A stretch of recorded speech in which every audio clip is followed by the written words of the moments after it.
ইরানকে ধ্বংস করতে গিয়ে কোটি কোটি ডলারের ক্ষতির মুখে ইসরায়েল, পাশে নেই একমাত্র বন্ধু ট্রাম্পও।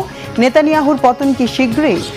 ইরানে আগুন নিভলেও জ্বলছে লেবানন, চলছে ইসরায়েলি হামলা। শান্তি চুক্তি না করার হুঁশিয়ারি ইরানের, আবারও ট্রাম্পের হুমকি কেন?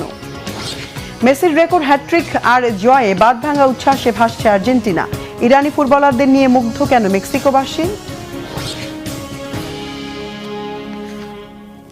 আসসালামু আলাইকুম, দেখছিলেন Bangla vision world news headline.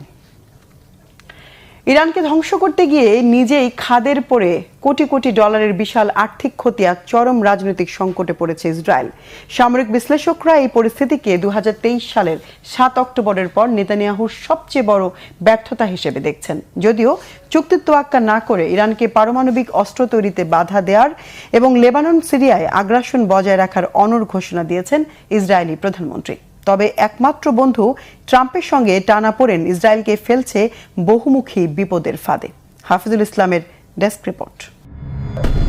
মধ্যপ্রাচ্যে ক্ষমতার ভারসাম্য আচমকা বদলে যাওয়ায় ইসরায়েল এখন চরম পরাজয়ের মুখোমুখি। আমেরিকার সাথে ইরানের সমঝোতা চুক্তি বেনিয়ামিন নেতানিয়াহু ও তার কট্টরপন্থী নীতি নির্ধারকদের রাতের ঘুম কেড়ে নিয়েছে।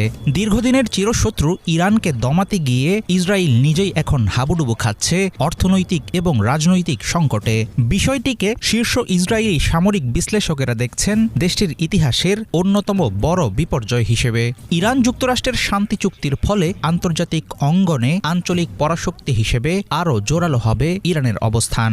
একই সঙ্গে দেশটির অভ্যন্তরীণ পরিস্থিতিতেও আসবে ইতিবাচক পরিবর্তন।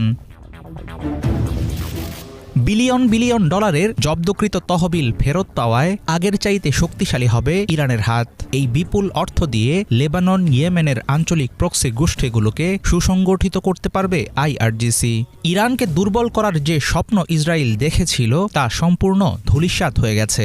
এমনকি এবারের শান্তি চুক্তিতে ইসরায়েলিদের অংশগ্রহণের কোনো সুযোগই রাখেননি ট্রাম্প। এর মধ্যেই গত 15 জুন নেতানিয়াহু ঘোষণা দিয়েছেন ইরানকে তিনি কোনোভাবেই পরমাণু অস্ত্র তৈরি করতে দেবেন না। কয়েক দশক ধরে পারমাণবিক অস্ত্র অর্জনের জন্য ইরানের যে প্রচেষ্টা তার বিরুদ্ধে আমি লড়াই করে যাচ্ছি। এটিকে আমি আমার জীবনের লক্ষ্য হিসেবে চিহ্নিত করতে পারি। আমি এখন পর্যন্ত সেই লড়াই ধরে রেখেছি এবং ভবিষ্যতেও এটি বজায় রাখব। চুক্তি হোক বা না হোক, ইরানের কোনো পারমাণবিক অস্ত্র থাকবে না, আজকেও না, আগামীতেও নয়। যতদিন আমি ইসরায়েলের প্রধানমন্ত্রী আছি এমনটা ঘটবে না। রাজনৈতিক অধপতনের পাশাপাশি অর্থনৈতিক দিক থেকেও এবারের যুদ্ধ ইসরায়েল ও নেতানিয়াহুর জন্য বড় ফ্লপ বা ব্যর্থতা হিসেবেই সামনে এসেছে। ইরানের উপর বোমা ফেলতে ও নিজেদের আকাশ